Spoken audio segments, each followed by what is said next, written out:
we're a consulting firm, and we spend a lot of time with the medium-sized banks all across the country. And what we're finding is as technology and fintech continues to evolve, there's much more of a need for the two to collaborate and come together and find creative ways to work together. And we want to be that center point for them to connect.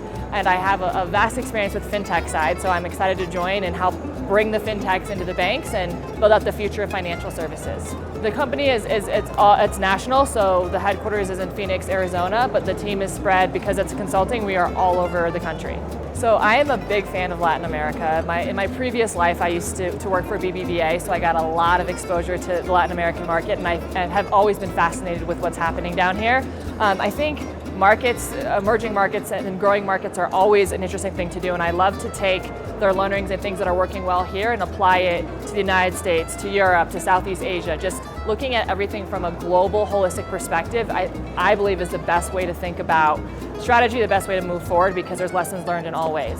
Fintech specifically, I personally have interest in a few other things, but fintech is such a broad term that can mean so many things. So if you think about money and people's relationship with money, there's so many ways that's financial literacy, regulations, that's blockchain, all of these crazy words, identity, security. For me, it's about empowering people and allowing them to have opportunities they haven't had before. So when you're thinking fintech, you're thinking finance, but it's using different types of data sources to allow people to have credit in places like Latin America, where there's a very serious percentage of people who are underbanked or unbanked completely. So allowing them to buy that first home, to get that first loan, those things are really important. And it's not fintech, it's about changing people's lives.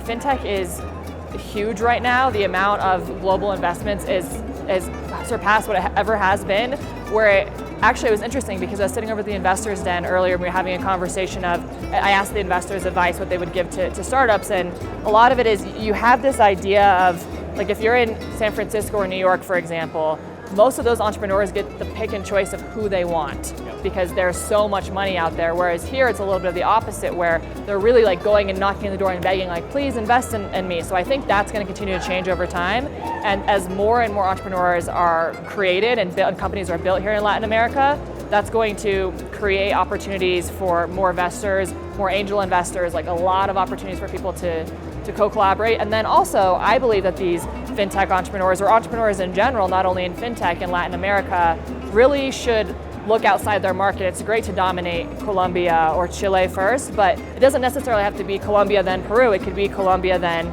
the US, or Colombia then the UK. So I really hope that I can help be a part of that, where there's many opportunities outside of just Latin America that these solutions and applications are very, very good for.